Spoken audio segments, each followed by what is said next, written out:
Hello there, it is I, Shepherd Chong, bringing to you another episode of Abyssalcraft is Kind of Awesome.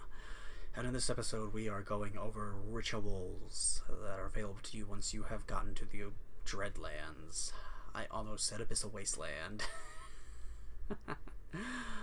Okay, so you'll notice I'm wearing a different type of armor. This is the armor that you get from rituals in the Dreadlands. This is the dreaded Abyssal Knight armor, which you actually saw the Dread Guards wearing in the mob episode. And so, how do you make this stuff, and what does it do?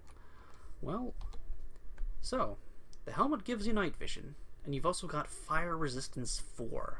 Okay, so which particular piece of armor is it that gives you the fire resistance 4? It is the chest plate. Yep, chest plate. Alright, so, how do you make them? Well, you need, oh dear, you need 7 dreaded shards of Abyssal Knight. You also need an Abyssal Knight helmet, and you need Dreadlands essence. Oh dear, that'll take a while. But this ritual can only be done in the Dreadlands, and it requires 500 PE. And just like the other rituals that involved armor... Actually, hold on. Haven't there only really been one other ritual that involved armor? There was, the one from, yeah, the Chestplate of the Deaths and stuff. Huh. I guess I'm getting confused. Oh well. So, instead of just being the one specifically for this dimension, it's the other set of armor that uses rituals, I guess. Okay, but yeah. Yeah, the stuff for the rituals are all the same. For each particular armor, you put in Abyssal Knight armor, 7 dreaded shards of Abyssal Knight, and Dreadlands essence. It'll cost you 500 PE. You could only do them in the Dreadlands, and it is the same for all 4 pieces of armor. Yeah. Next ritual. And of course now we are on to the energy pedestals and the ritual sacrifice pedestals. In order to get the Dreadlands energy pedestal, you need the Abyssal Wasteland energy pedestal, 2 Shadow Gem shards, 2 Corallium gems, 2 Abyssal Knight stone bricks, and 2 Dreadstone bricks. It will cost you 1,200 PE. At this dimension, darn it. This ritual can be done in any dimension. And of course, the sacrificial altar is exactly the same thing, but it uses the Abyssal Wasteland sacrificial altar. So, on to the effect rituals. This is the Ritual of Evolution, which I'm going to be showing off in this video, simply because it's a bit different from anything we've seen so far. So what does it do? So, you remember how from the mob episode, how if you had a whole bunch of dread spawn together, they'll turn into a greater dread spawn, and then the greater dread spawns will turn into the lesser dread beasts?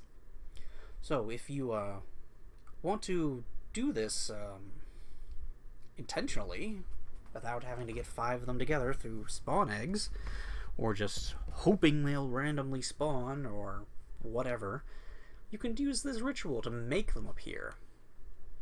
And you need a piece of Dreadstone, a Dread Fragment, a Dreaded Shard of Abyssal Knight, a Dreaded Chunk of Abyssal Knight, Rotten Flesh, a piece of Abyssal Knight Stone, an Abyssal Knight Ingot, and a chunk of Abyssal Knight.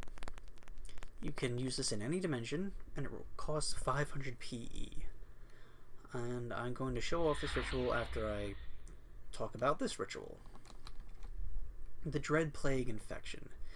Just like the other potion effect rituals, it will inflict anything nearby with the Dread Plague. Again, just like the others, it uses 1 gunpowder, 3 water bottles, and in this case it uses 4 Dread Fragments. You can do the ritual anywhere, and it costs 300 PE. So, on to our Ritual of Evolution. No, wait. First, I might as well show this off. These are what the ritual altars look like with the two materials from the Abyssal Wasteland. These are made from this material, Dreadstone bricks, and these are made from the Abyssal Night stone bricks. Yeah, just aesthetic purposes. Okay, so the Ritual of Evolution.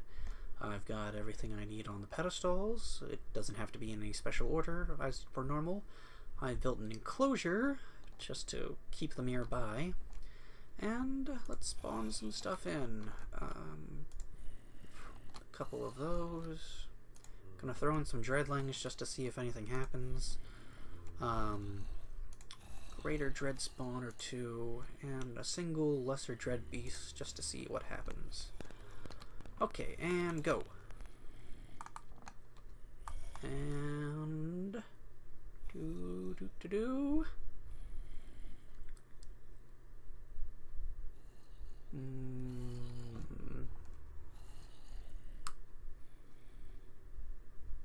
Huh.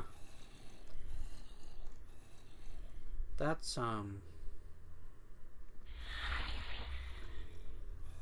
not what I expected.